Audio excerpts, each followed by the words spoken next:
Hi, you're all really welcome to this 1-hour webinar hosted by me, but delivered by the wonderful Mara, all right, basically about mastering Power BI report design. Just really delighted to have you all along, all right. I'll just tell you, most of you probably know me, but I'll just give you a quick introduction to myself, and then I will hand you over to Mara, and she's going to teach you loads of great stuff about design that is not just, it's a bit like a dog, it's not just for Christmas, you know, not just Power BI, but you can also use it in your Excel options as well. All right. So I'll just tell you a tiny bit, of course, yeah. All right. So I'll just tell you a tiny bit about myself, first of all. All right. Okay. I'll just share my screen here for a moment. Letting in people, fast and furious. Okay. Right. Now. Right, so just a tiny bit about me before we get started. And those of you who know me, you probably know me as the Excel lady, all right, which is of course why I'm talking here about Power BI, because people can't remember my name, but you're the Excel lady. I live in the west of Ireland, unlike Mara, who lives in another part of the world altogether. All right, I have a website, theexcellady.com. Freelance trainer for a long time, but recently also doing a lot of Power BI training as well, which is one of the reasons why I'm here. All right. Always game to learn. Also written some books on Excel, your Excel survival kit. All right. As I like to say, I get good reviews on Amazon, and they're not all from my mother. All right. I also write for Bookboon. All right. These are all short little books. Create great reports in Excel, get and transform data, create great reports in Word, how to track your training records in Excel, pivot tables explained, start to find tables in Excel. Currently writing a book about how to make Excel your superpower, which I firmly believe in, all right, even if you hate it. Loads of those around. I love movies, I love puns, I love crime fiction, recently Jigsaw and podcasts. Married long time. We have one son, he's a software engineer. And yes, that comes from his mother's side of the family. All right. And as always, if you haven't connected with me already, please connect with me on LinkedIn. Okay. So with no more further ado, I want to hand you over to the wonderful Mara, whom I met because I attended a course she did, which was absolutely really, really great. And if you get a chance to do it, do it. Right. She's very kindly given me a discount code. That means you get an extra chunk off the cost of it. And if you're interested in data visualization, I really, really recommend this. I'm already going back and learning more as we go through it. And I'm so happy that she has agreed to give us a talk about this particular topic. All right. She's fantastic. Okay. All right, then let's see. Are you good to go, Mara? I might just make you yes, co-host. and thank you for that wonderful introduction. Okay, that's fine. It's all true. That's why. Okay, so just a warning. I only have one screen, unfortunately, so I might be switching like windows like weirdly because I only have one screen today. But anyway, so my name is Mara, I think, and already did kind of an introduction of myself, but I'm kind of going to do my own introduction now. Let me share my screen, and hopefully it's a short one. I want to keep things to Power BI. So, okay. Okay, let me share my screen. And okay. I don't know if this shows like everyone's faces. Again, I only have one screen, so I'm not sure.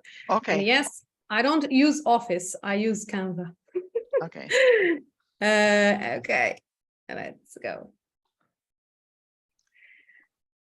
Okay, so hopefully everyone is seeing my screen. If not, just scream and please tell me something. Otherwise, good. I will never know.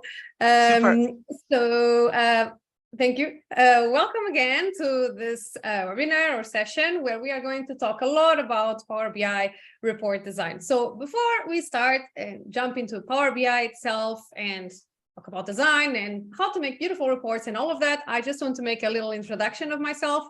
It's not a long one, hopefully. So again, I'm Mara. I'm a Power BI geek, as I like to call myself. And I've recently also started this solopreneurship journey. Before that, I was working at Microsoft as a cloud solutions architect. You can follow me on Twitter, on YouTube. I usually post like not usually, not lately, in the last like 2 or 3 months, but hopefully in the next few months, I will keep posting like videos on Power BI report design or data analytics and everything in between. Follow me on LinkedIn. I also have a blog, which is not here anywhere, but I also write articles for my blog, which is called Data Pairs. So if you search for Data Pairs online, you will find me like everywhere, like in all these places. So it shouldn't be hard if you want to find me online. So also YouTube, I already mentioned YouTube. It's the only one that I have here because I recently showed up in GuideCube and it was kind of make me really proud. So that's why I wanted to show the YouTube channel. But anyway, what are we going to talk about today then? So first, I want to do an intro to requirements gathering. And also I want to talk about why is this important? Because I always feel like we talk a lot about how to build beautiful reports or with good user experience that are adopted by everyone that is supposed to be using that report. But I always think that before that, you need to understand exactly what you're trying to build. Otherwise, it doesn't matter how beautiful your report is. If it doesn't answer the right business questions. So I want to touch that before we actually go into the demos and Power BI and talk about report design like itself. Then again, we are going to talk about report design. I'm going to show you a little demo and also how to quickly build designs in Figma and also my design process. I will try to keep it like very highlights and we only have 1 hour, so I can't really go deep into any of those topics, but I will try to go as deep as I can in the demo. Again, we don't have that much time, but hopefully we will see everything. And finally, some final thoughts about this entire process and everything that we are going to talk about in this session. So, intro to requirements gathering. So, like I said, I don't want to start talking about report design in Power BI before talking about this.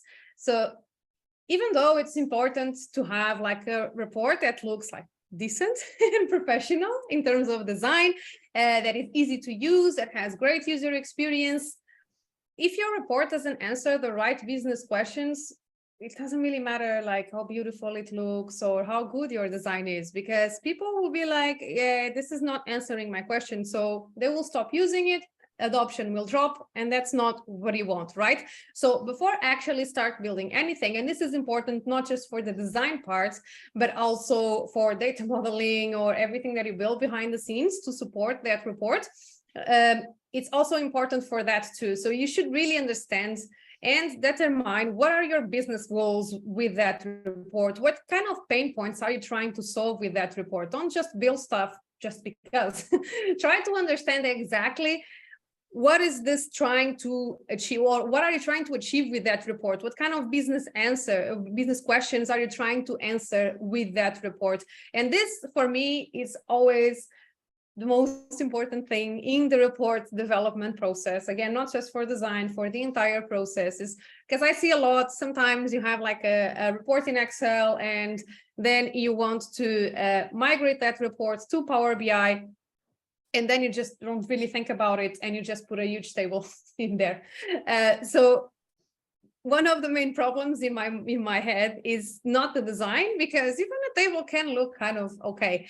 It's just that you didn't really try to understand how that report in Excel was actually being used and how it can be used like in Power BI, because Power BI is a very different tool from Excel. You have a lot more like interactivity and all of that. So you have to adapt that, especially in those type of migrations like Excel to Power BI.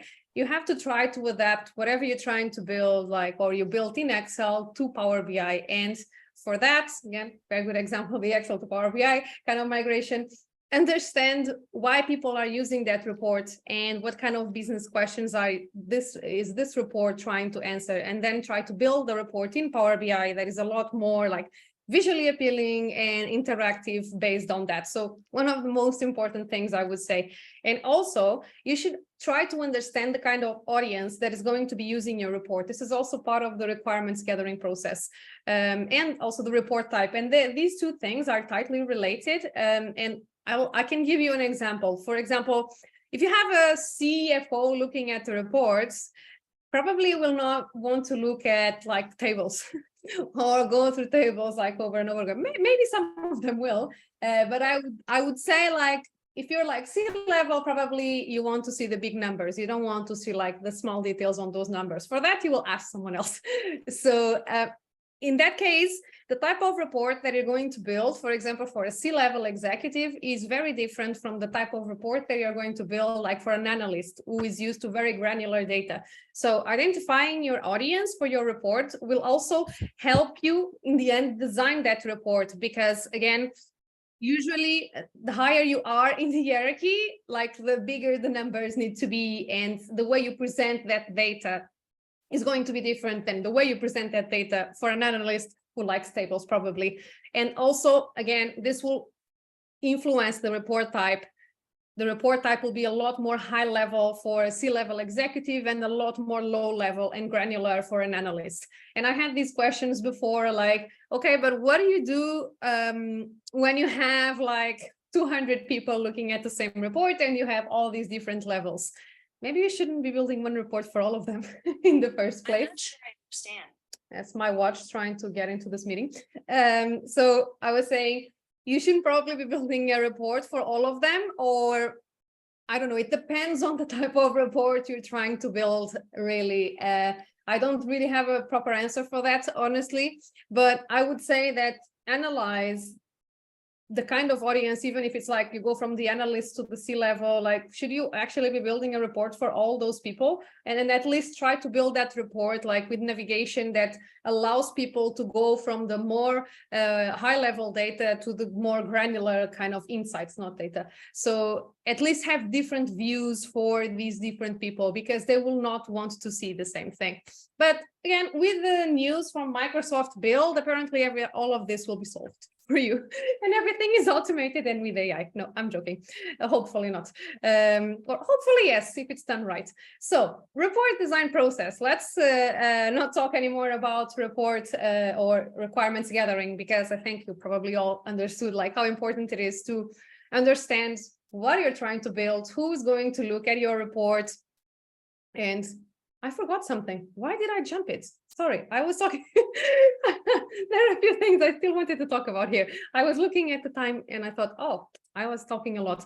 But okay, there are still a couple of things I want to talk here. So after identifying the report type and the audience that is going to use your reports, then you need to define the UI requirements. And by UI requirements, I usually mean like the branding of your report, like the colors, and generally the look and feel that you will have in your report, but it's more related probably to branding, colors, themes, and all of that. And also one of the things that I kind of invented in a way, which is the user journeys. So different users will probably have different journeys in your reports. And what I mean with journey or with user journey is from the moment you open your report until the moment you leave, you'll have a journey, right? When you open the report, that is this first page, whatever it is, and then probably in that first page, you will have like a chart or a KPI, which is kind of the first thing that you will look at. Like our sales are on target, like the most basic example. That's probably the first thing you will look at. If they're on target, maybe you will be like, okay, I don't care. And I will just, go about my day and do something else. But if the sales are not on target, maybe you want to explore that figure or that insight deeper, and you want to look at, I don't know, sales over time or sales by salesperson.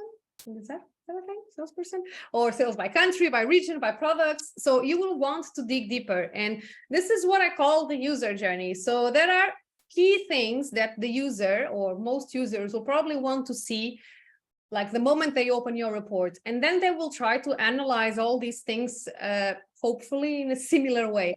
And the user journey or building user journeys, trying to understand those user journeys, is the best way for you to guarantee that you will have all the insights, not all of them, because probably that's very, very hard to do, but most of the insights that those users will need to make their business decisions. So you understand exactly what are the main like figures that they need to see, and how are they going to explore those figures further and further and further. So this is kind of what I call the user journey. And now I can finally go to the next slide. So this is what I had to say about requirements gathering. And now I think I didn't forget anything. So about the report design process. my report design process is part of it looks kind of like this. And again, like I said, because I want to give like time for the demo, I'll try to go as deep as I can, but probably I will not have time to go very deep on this process, but hopefully you will all kind of see the main points. So first, one of the first things that I do in terms of design when I'm building my reports is trying to understand the branding identity and defining the branding based on that. And probably some of you are like, how do you define a branding identity? What is that? So branding identity is like your logo. It's everything that you have usually in your branding guidelines for marketing. Imagine you have the logos, you have the text type or the font type, you have like related images to your business, you have, I mentioned the colors already, and all of that, everything that is related and that makes you like be recognized as that brand. Like, let's give a very easy example, like Coca-Cola is recognized by being like the symbol of Coca-Cola, everyone knows, and the brand is a little bit like red and black and white, so that's probably not very good colors for a report, but that's kind of the branding they have. And I always try to go for like, or follow that type of branding of the customer that I'm working with. And this is what I call the branding identity. Other ideas that I have, like for you to kind of understand the branding identity, is get those marketing branding guidelines. Again, this is not for you to follow like to the T, because they are usually for external communications. They are not supposed to be used for internal reporting. It's just to give you ideas on the kind of design of that brand and the look and feel of the stuff that they have. Yeah, it's just to give you ideas, basically. And with that, you can define your branding. You can also see some of the things that I also look at sometimes is if the company like is a big customer, you have like those financial year or quarterly financial reports that are available online. I even go to their websites, and I always say the website of the company, someone took a lot of time probably trying to make that website look pretty, all the colors to make sense, and all the branding to be like in line with the branding identity of that company, all the design to be in line with the branding identity of that company. So don't reinvent the wheel. Sometimes you just go and like check like these different things from the customer, especially if you're working with like different customers, and try to get the idea of the branding. Some brands are more like funny or fun in a way. Like Slack is very fun. If you see online, they use a lot of emojis and they are very fun in my mind. And if you go for some other like brand like Coca-Cola, they are not so fun in a way. They don't use emojis or any of that. So this is kind of the look and feel and the kind of that identity that I'm talking about.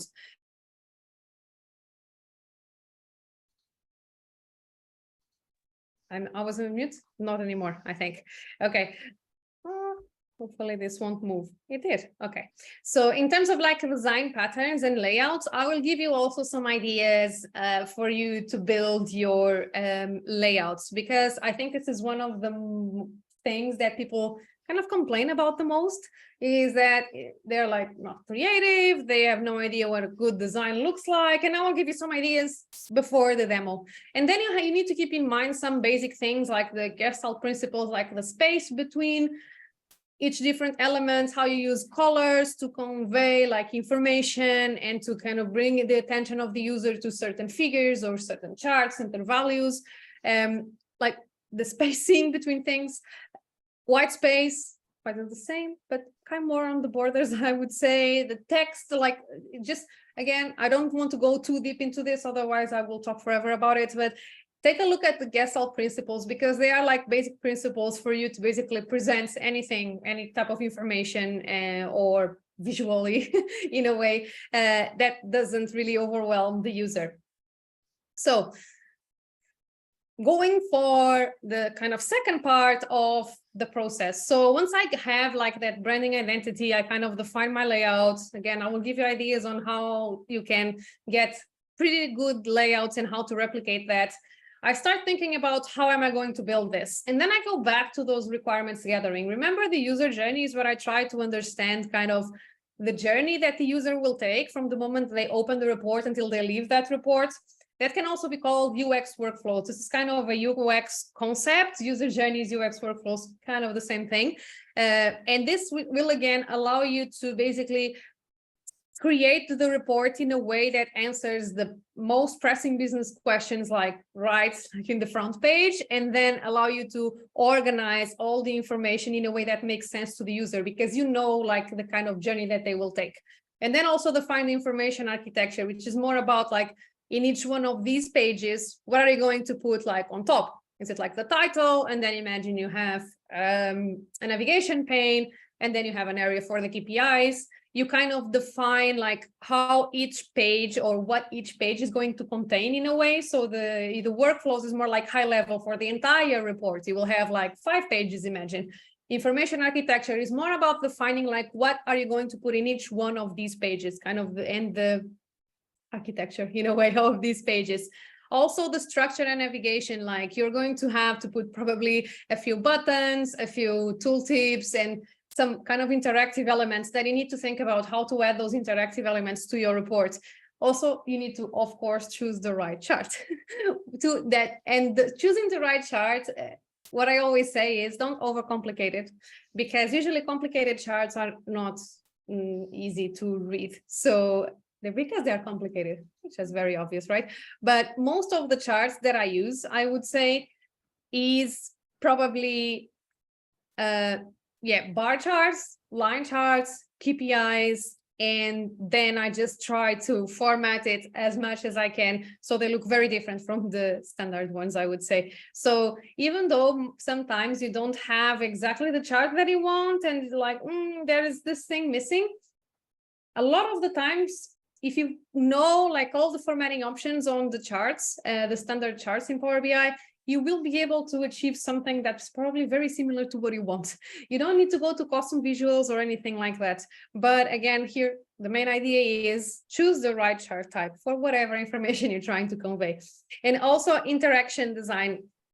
This is a little bit more about like the buttons. Like I said, you really need to understand like where the buttons will be in a way. So everything that is clickable, like how are you going to define that? Where is it going to? Like if you click here, then it goes to this different second page and so on and so forth. So you have to design all of this. You have all these different elements, and this might sound a little bit overwhelming, but it's a lot of little things that you need to think about in terms of designing a report in Power BI. And then you have some laws like UX design laws that you can do a quick research online, and they will show you basically, they're very similar to the Gestalt, some of them, Gestalt principles, but some of them are like, or a lot of them are those things that you're like, oh, this looks very obvious.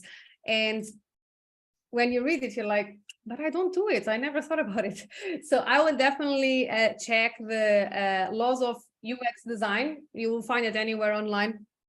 And it will give you an idea on how users perceive certain types of design in a way. But again, I'm talking a lot and I want to go to the demo. So let's go to the demo. And I want to show you a few things. So I just minimize this. Okay. And hopefully this will go away. Otherwise, I can't see what I'm doing. Is this going away? No? Okay. Let me put it here. Okay. So remember that I told you about layouts. That is one of the things that you can do, or you should definitely be doing in Power BI. If you're not creative, if you feel like you don't know exactly what good looks like, don't go to the Power BI data stories gallery. Because they don't look very nice. I mean, some of them do look nice, but the ones I use are, the ones I use are mainly Dribbble. It has so much stuff that you can use as inspiration for your designs. And Dribbble, you can search by dashboard, and always do your search by dashboard. Don't put report because it will not show you anything useful. So the search term that you need to use in all of these websites is always dashboard. So if you look for dashboard, you will have like all these different types of layouts and different colors that you can use, like color combinations in a way. And it will give you loads of ideas of different types of layouts that you can have. And this is not Power BI. Probably you can see that a lot of this stuff, this is not Power BI, right? But again, you're not supposed to copy exactly everything that you see here, or maybe you can, but you need to adapt this to your Power BI reports. And this is more for you to get ideas and not to replicate exactly the same thing. Like you have here an image of someone and then here a little circle. It's not about that. It's about getting ideas on the layout, because I think most of this is built for web pages probably. And even the ideas for navigation, which I use a lot, like I go here and I get ideas for navigation, like this little navigation here, you can totally replicate this, it's fine. And you can even replicate like the placeholders, like the colors. And even if your company or your customer has a different kind of branding, the theme and the colors are different, I mean, the design and the layout is still there. In this case, like the idea for the layout, I would kind of steal the idea for the layout and then apply my own branding and adapt this, of course, because maybe you will have like 5 KPIs instead of these 3 kind of, I don't know what this is, because this is not Power BI. But yeah, you might have something different, and you most probably will have something different. But again, very good to get ideas for your reports. If you want to, they look pretty nice in terms of the layouts, navigations, and everything in between. And this is one of the websites that I use to get ideas for my designs. There is another one, which is called, and I already have it here, okay, Adobe Stock. So in Adobe Stock, if you do the same search by dashboards, you will see you have like loads of different ideas that you can get from here. Again, navigations, like the layout, like you can kind of replicate this, adapting this, of course, your own needs. Well, everything is on top of me. Okay. Okay. And yeah, even these things are especially useful if you want to build a portfolio. Because if you want to build a portfolio, you can replicate pretty much everything if you want, even the colors, and you don't have a lot of restrictions. You just need the sample data sets and you build your report based on any of these designs. It will be pretty easy. But as you can see, loads of designs that you can get some ideas from. And then another thing that I use a lot is Flat Icon. And if you don't know, Flat Icon is basically where you can get your little icons from. And this is now a plugin that I will show you later in Figma, which is the tool that I use to build all these layouts, basically. Because all of these, imagine that I wanted to replicate this one. I would not build this in Power BI. I will build this in Figma that I will show you in a bit. But anyway, if you want icons related to your industry, imagine your manufacturing, and it even, manufacturing industry, and it gives you like loads of little icons that you can use to enhance the design of your report a little. And there's so many options, even for logos. Again, if you want to have sample reports, this gives you a lot of ideas. And that is another thing that I want you to show. Imagine that you have or you want, you do have like your logo, or you have like a company related image somehow, like related to your branding. You can extract a theme from an image here using Adobe Color. So with Adobe Color, you can extract the, let me just get, one thing here, one image here. Let me just get it so you can see what I'm talking about. Okay, it's not here. Sorry, this might take 1 minute. Okay, where is it?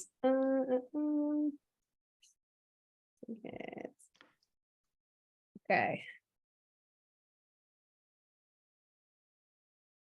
Let me get one of these. Okay. So. Okay, so I got here one image. You can import the image, and imagine this is one of the images, for example, that I got from Dribbble, I think. a layout, and then I just imported. I went here, imagine I took, I don't know, this one. You can either take a screenshot or save this image on your own laptop, import this back into Adobe Color, and you can extract the color theme from here. You can do this with images, logos, whatever you want. And again, this is very nice if you want to replicate something that looks like this, exactly like this. It will give you all the color scheme that you will need to basically replicate this design. And another thing that is new and I love, which is this accessible tools.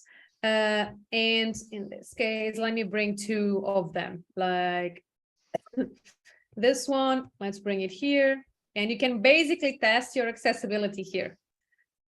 Okay, and let's get another one like this one.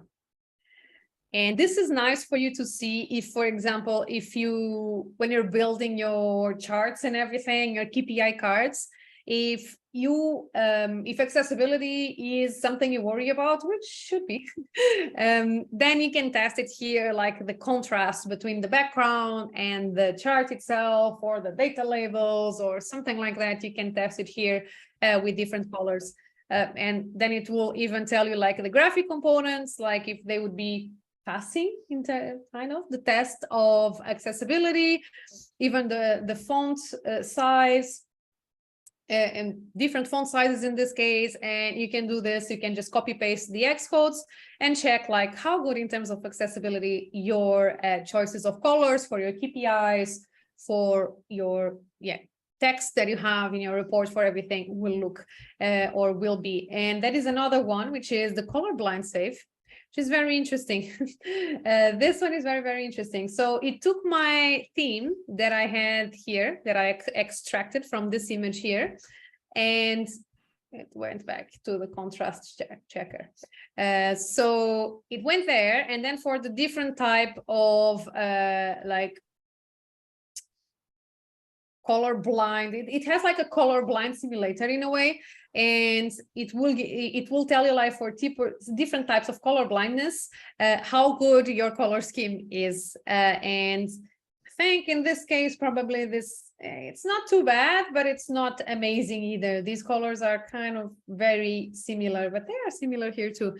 So you can even change the colors if you want, and just see how that would work in terms of color blindness. So it's pretty nice. I love this Adobe Color like tool because it has so much stuff that you can use in terms of like especially colors.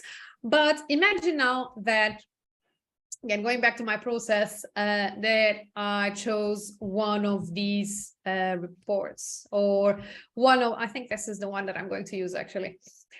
I'm not sure if this one. Let's see. So imagine that I chose this design. So this design is quite cool. I like the navigation and I like it generally. So I will want to replicate this in Power BI. Like I said, I don't do the layouts in Power BI itself. Power BI for me is for charts, is for KPIs. It's not for the kind of design elements in a way, except for buttons and stuff like that. Sometimes it's useful, or most of the times you need a button somewhere, but everything else that is not like an insight, like a number, a chart, a figure, everything else, I do it outside in a tool called Figma. And Figma is like a design tool. It's usually mostly used, I would say, for web design and app design, like to do mockups and layouts for web apps and mobile apps. But you can totally use it for Power BI too. So let me show you Figma. And imagine this is the design that I chose. Again, this is kind of the main thing, or in terms of design, that I will go for. Just get the idea. Imagine that I wanted to replicate exactly this thing. I would go here and then extract the theme, get the colors that I wanted. Easily, you can just move these little things. I would get the colors and everything, and then I would go to Figma and start building this design here, because I already have the design that I want and the colors. So I have here the design already built, and okay, and this is the design that we are going to try to go for. It's the same one, and now this is kind of the design built in Figma, like the final design. I want to show you also, imagine that I have a report in Power BI already. So I'm going to show you what my report looked like in the beginning. So I have my design, I have my color scheme that I'm going to be using for my report, and I also have my ugly report in Power BI. So let me show you what that looks like. This is my ugly report in Power BI. I strategically added kind of the same elements, if you probably can notice that. So we have like 4 KPIs, 1 bar chart, 1 table, and 3 KPIs on the bottom. Usually I know it's not this easy, right? But for this example, let's make it easy. So here I have the same thing in a way. And you can see that I strategically left this space here because I know I will need this space for the navigation, for this navigation here. So this is going to be my report area. I already know that. And this is going to be my navigation. So I strategically left like this area, blank area here in Power BI because I knew I was going to need that area. And then what I'm going to do next is basically take the idea that I got from that design and adapt it a little bit here in Power BI. I add a few like random boxes here, as you can see, so that I can have an idea of the space that I have basically, and how very ugly way, how everything will look like in the end, if this kind of makes sense. And again, this makes more sense doing this when you don't, when whatever you have in your report doesn't match that layout, like you don't have 4 KPIs, you have 10. Then you need to be a little bit more creative. But still, I need to have an idea of like the space that everything takes in the page. And that's why I do this like rough, very rough kind of layout here with just shapes in Power BI. And then I take a screenshot of this. And why is this little bar that never goes away? Okay. I take a screenshot of this, as you can see here, and put it like, put it like with my original design here. So I have my Power BI, very rough, ugly design. So I know I have 4 KPIs, 1 bar chart, 1 table, 3 KPIs on the bottom. And I know that this is the design that I want in the end. So I like to see them like side by side in a way. So now let's try to do like a quick Figma design here. So to do a design, first of all, in here, you can create a new design file. This is Figma Desktop, by the way. And once you install Figma Desktop, which I do prefer to have Figma Desktop, you can then go here to Homepage and then create a new design, which is exactly what I did. And then this is literally just copy pasting the screenshots that I took, one from Power BI, another one from Dribbble, side by side. I like to see them both. And now it's time for a frame. So a frame is basically going to be the area where you're going to build your design in Figma. And by the way, if you're probably asking yourselves, but how, this is the final design, right? That I have here, as you can probably see it, kind of. Not the final one. I think I have another one, which is actually the final one. Maybe it's not here. Okay. Anyway, this one, like, how do I go from here to Power BI? I will show you, don't worry. So at first, the frame. Frame is going to be the basis for your design in Figma. So you will need a new frame, which should be here somewhere. Okay, it's here.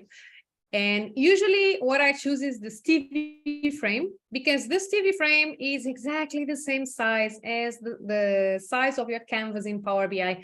If you change the size of the canvas, you can go here and change it here too. And it should almost perfectly match your canvas in Power BI. Even if you changed it, the size, if you do it here and change the size here so they match, it should be very, very like 1 millimeter of space like in the end of the page for a reason I never understood. But it should be the exact same thing. So here is going to be our Power BI design. And never do this, by the way, because you can see the size changing. And I've done this before. And then I exported this and it didn't fit my page in Power BI. So never do this. Always do it like with your mouse. Otherwise, you are changing the size of the frame, and basically it will not match whatever you have in Power BI. So don't do that. And let's have here the frame, and let's bring one here and another one here. And this is always my basis. So I have one next to the other, and so that I can see this is what I want to achieve. This is what I have. And this has to match somehow. Again, in our scenario, very easy to match them. But in a normal scenario, not as easy. And it's nice to have them both side by side, so you can get ideas from here, but always considering what you have in Power BI, so that you don't leave a KPI like without a placeholder or without a design in the background, basically. So we have our frame, and now let me look at my design. See, that's why this is handy. And I'm going to start to add shapes to my design. So I know I need to add like this shape here. That will be my navigation, and then this area for the report. And this is as easy as going here to this and add a rectangle. Why a rectangle? Because you can do a lot in Figma. And this will not look like a rectangle in the end. So here, and Figma is very smart. See, it will help you like position your elements like correctly, like in the middle. And I'm going to make it slightly bigger, probably. Oh, and this is, by the way, everything needs to be inside the frame. See, this is my Power BI design frame. And this rectangle that I added is inside the frame. And because if you don't have everything inside the frame, when you try to export this, it won't work. So it will leave stuff out. So make sure that everything is inside the frame here. And let me go here. So what do I have now? I have one square. I need another one for the area of the report itself. Okay, let's add another one, and easy, copy paste. That's it. And right now they have the same color, but we are going to change that in a bit. So this is my two. Let me get the colors, by the way. I usually have the colors like slightly different, but not this time. So this one, let me do something. I'm going to show you something because this is an image and I can't really take the colors out. So I'm going to teach you something that will make my life easier and your life easier too. So Figma has a lot of plugins. And one of the plugins I use, if you don't want to go to that Adobe Color, if you want to be smart, then you can get this image palette plugin. And again, you just have to right click, in this case, on my image. It shows plugins, find more plugins, and then the image palette, or just search by image palette. And it will show here somewhere. Then you just run it. And this will get you the color scheme. And then you can actually copy the Xcodes, which is what I want now. I don't think they are the same. I still prefer Adobe Color because if I try to put this here, you can see that the black is not the same. I'm very picky with this kind of stuff. So I still use Adobe Color because it's way more accurate in the color. But in this case, let's use whatever this plugin is giving us. Should be close enough still, kind of. And this one is probably going to be not white, but yeah, something white-ish. Okay. So now we have these two squares, but we have everything rounded. And our squares are squares, not rounded. The edges are not round. So how do we do this? So once you like maximize this, you will see these little circles. And you can just easily create a radius here, or you can go here and change it directly here. Let's put 40 and everything will be 40. But as you can probably see here, all of them are rounded now. But imagine that for some reason, which happens a lot, you don't want them rounded. Not all of them. Let me see if this one has everything. Yeah, they have everything rounded. Okay. But you didn't want them all rounded. So if you double click here, you can change this one, I think. No, sorry. Let me show you another method, which will be easier. Okay, let's go back here. So you have these little independent corners icon. And if you go here, they don't exactly bottom right. Oh, they do tell you, okay, bottom right, one of them. Okay, so it should be this one. If I put this as 0, you see, it's not rounded anymore. And I can do the same for the top right. Okay. So now I have a shape, see, where some of the corners are rounded, some of them are not. And this is the kind of stuff that I see people doing, like these designs in PowerPoint. You can totally do it in PowerPoint, but these kind of stuff, like these little details, it will be so much harder in PowerPoint. And in Figma, it's so easy. It's just going here and change the value and that's it. Even gradients and all these little details, it's a lot easier in Figma. So let's do the same for this one, but this one, let's make it bigger. Okay. Is going to have all the corners rounded. So again, I always go back and look at my original report, look at this one, and maybe I will make this slightly bigger, just like this. I don't think I need this big of a navigation.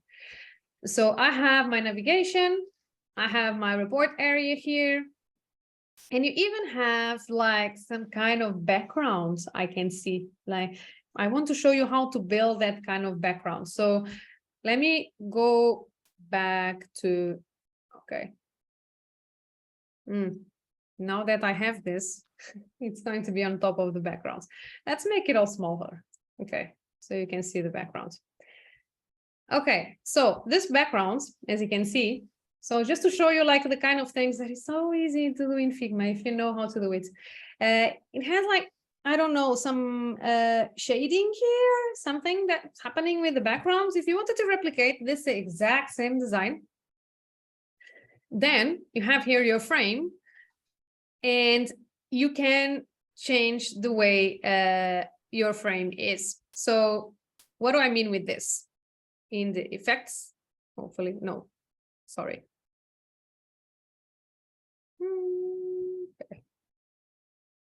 Okay, so in the fill, you have lots of different fills you can choose from, not just a solid one. Solid is just like, yeah, you change the color and everything looks the same, right? But I don't want it to look like this. I want it to look like, I don't know, some kind of gradient here. So you can go here in the fill of your frame and change this to, I don't know, linear. So you can see that now you have some kind of gradients. Like you can see the gradient here and you can move these things around.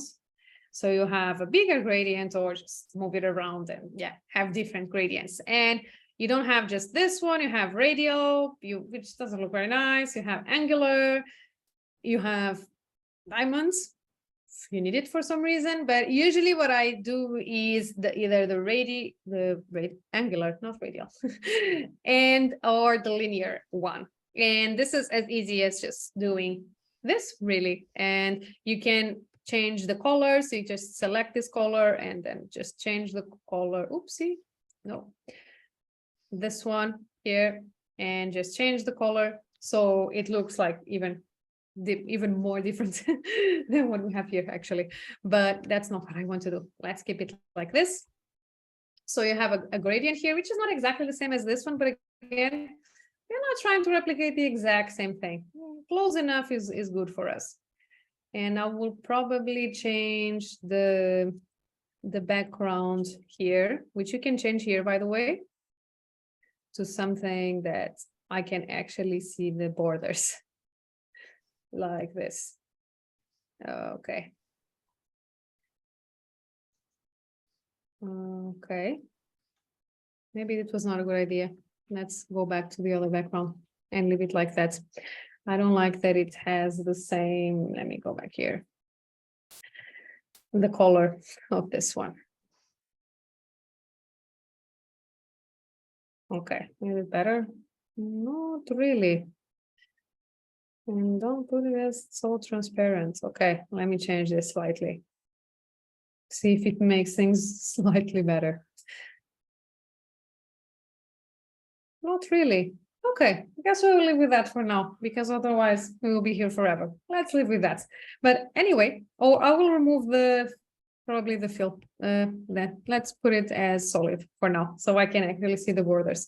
Anyway, that is how you build gradients, and you can do the same for this one, for example, like something like this, which looks a little bit weird now because we have this shape here, but I think you can get the idea. You can have gradients whatever you want, and it's pretty easy to do.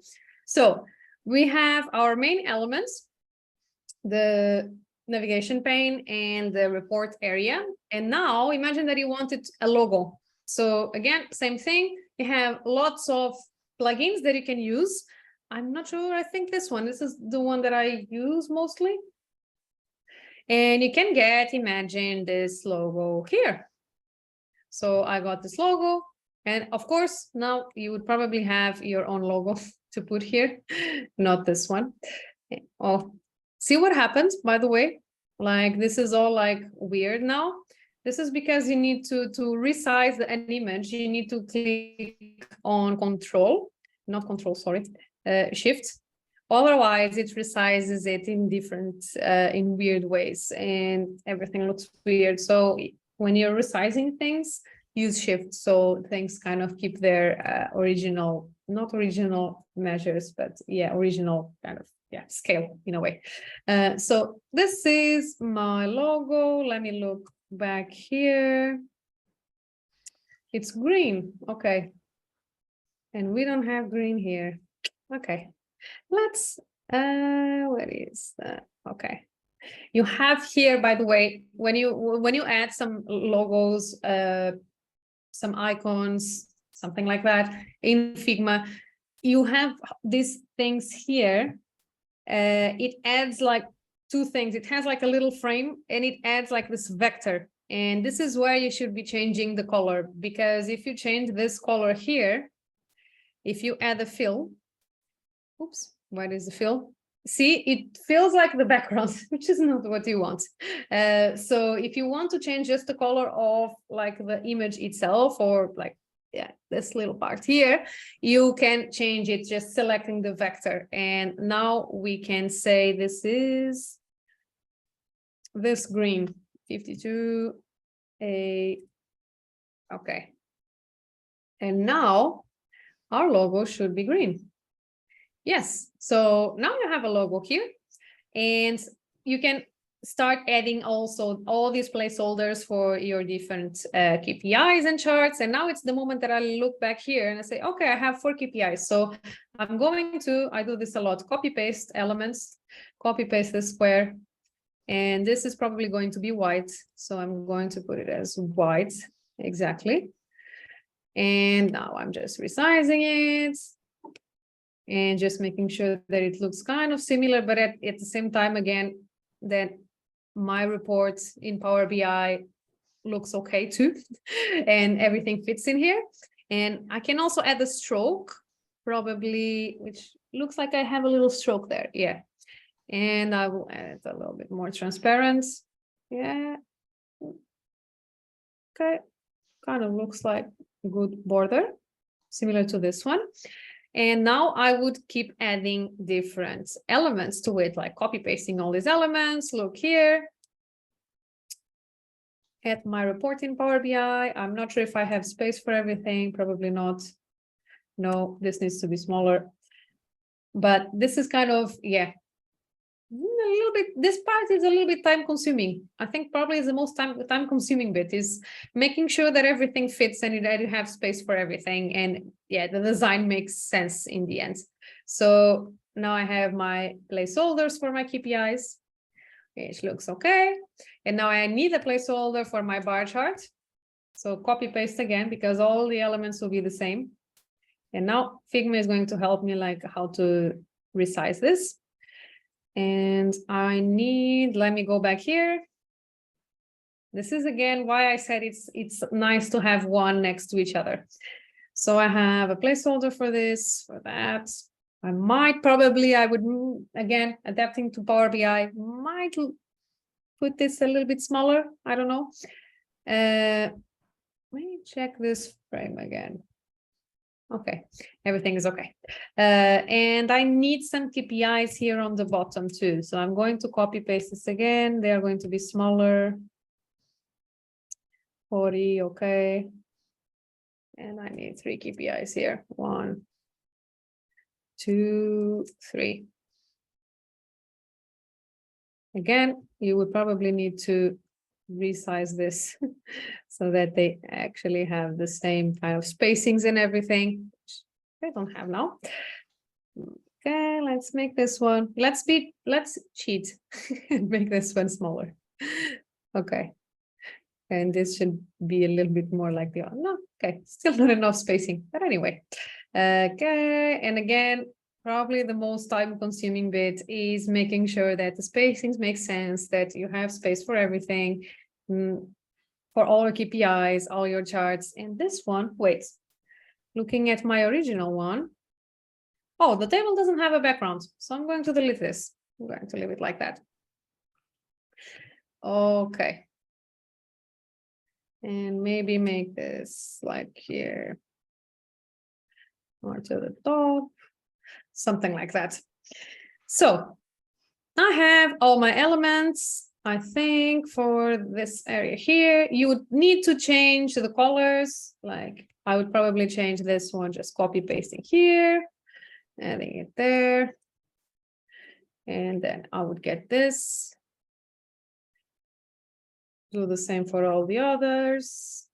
And the green one, which is, I don't have the code, or I have, but I have to write it down. 799. Okay. So you see the one that I actually put it some time into it, more time, looks a lot more like this one than this, even though it's close enough. But now, one last thing that I wanted to show is the icons. So where did I get all these icons from? So this is my final template. As you can see, it looks a lot more like this one than this, because yeah, I did this in 20 minutes. This one took a little bit longer. In this case, how did I add like all these icons? You can either go to flat icon that I showed you before, but now a good thing is, again, plugins. It's amazing. And you can go to plugins, and the plugin that I like the most for icons is Phosphor Icons, I think. Let me go there just to confirm, because I use loads of them. Yeah, this one. So Phosphor Icons is the plugin that I like the most. And in this case, imagine that you wanted something related to sales. Don't like it. Okay, let's just choose one of these. Okay, looks like a little chart. Let's do one of them because of time, and then I will just, yeah, the other ones would be the exact same process basically. So let me add a little icon here, and here is my icon. Okay. So the reason I use that one is because if I add my icon here, maybe a little bit smaller, is because this icon has the vector. Remember the vector thing that I told you before? And I don't think, unless they changed it already, you have the flat icon plugin, which is here somewhere, I think, flat icon, yeah, but I don't have like these vectors, or at least I didn't have it until a few days ago, at least. And let's try it out. Okay.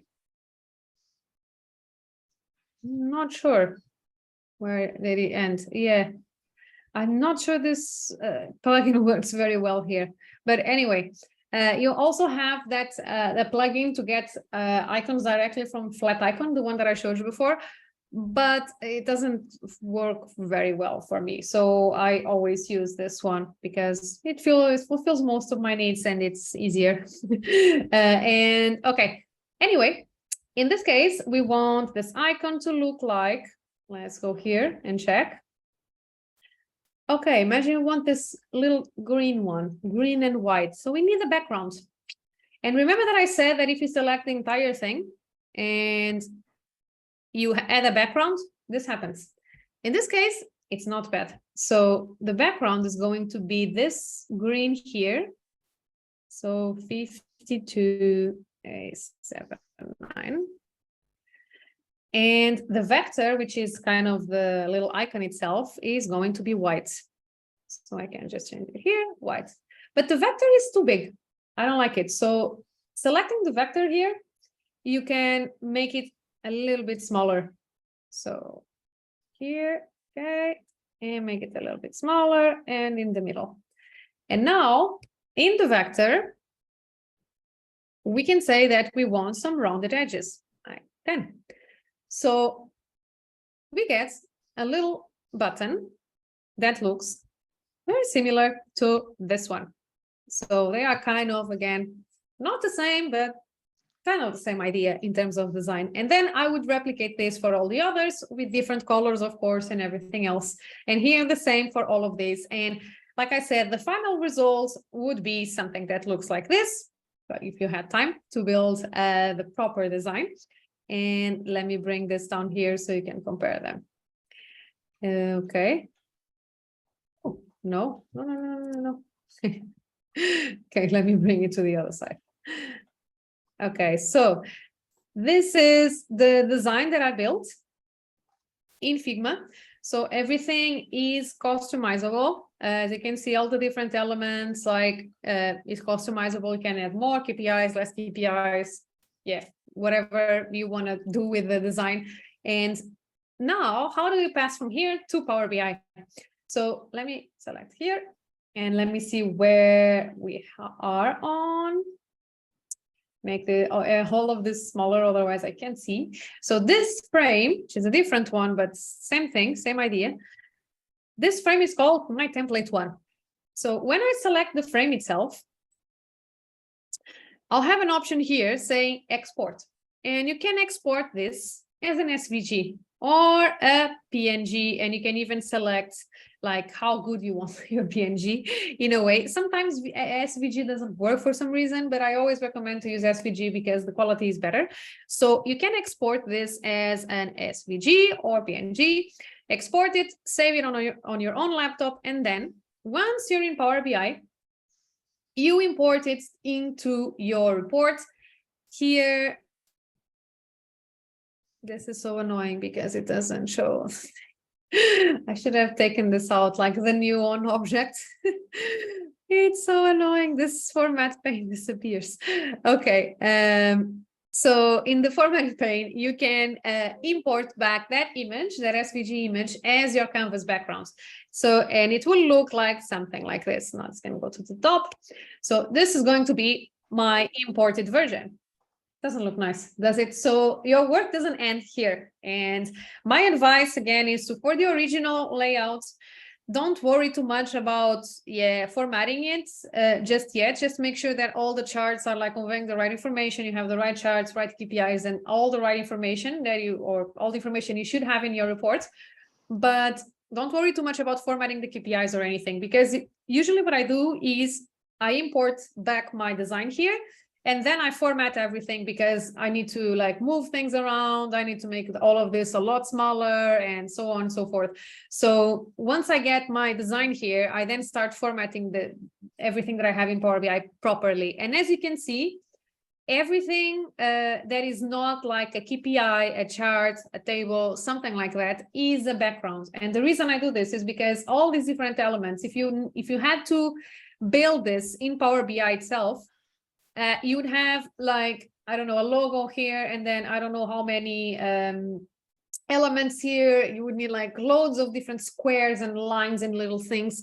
And even though you're not loading data, all these little things add up when you're rendering the reports in Power BI service later on when this is all published. So it will not make like a huge difference in terms of like performance, but it will look sluggish and weird. So that's why I try to do everything outside of Power BI, everything that is design. And then all the KPIs, charts, all of that, that's Power BI, and buttons, by the way. So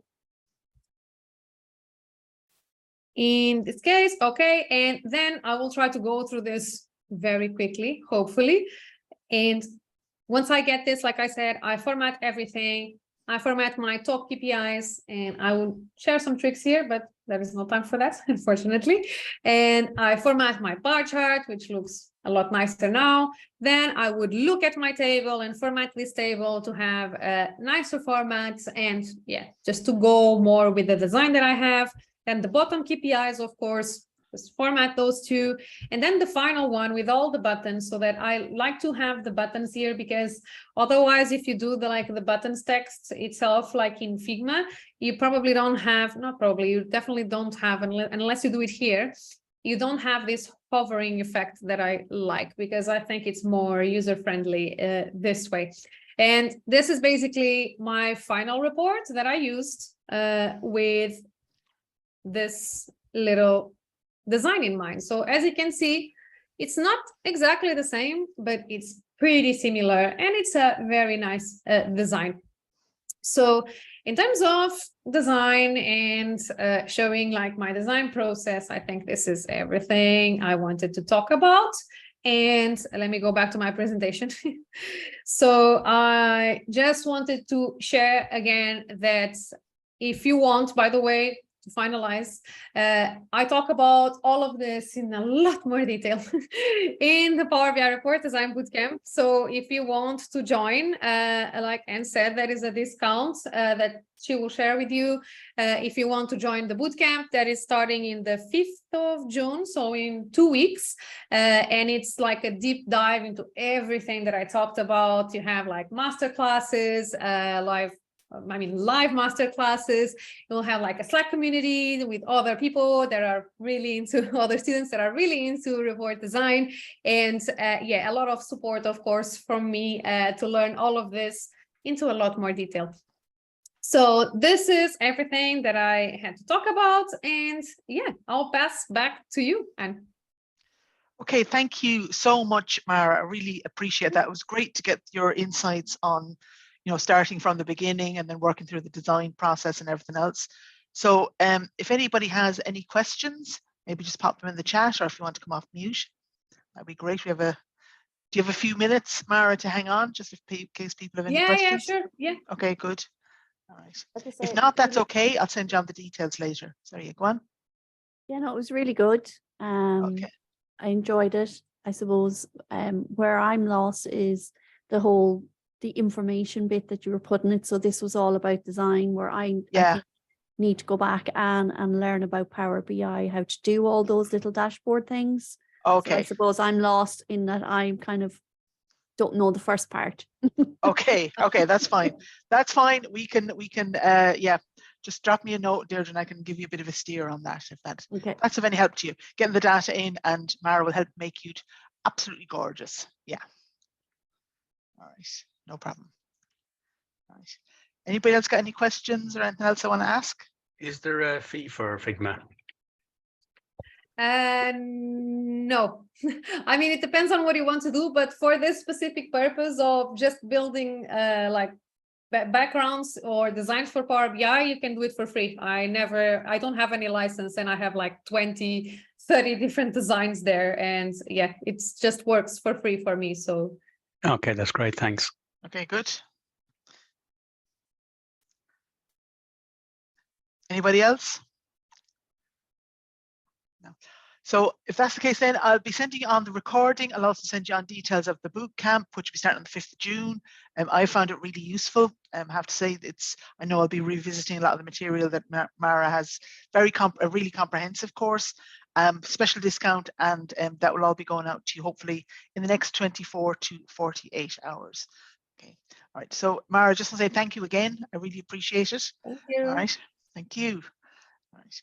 Okay, lovely people. We'll say goodbye, and those of you that are this part of the world, have a good day. Those of you that are finishing up different parts, have a good evening. All right. Okay, take care. Bye-bye. Mind yourself. Bye.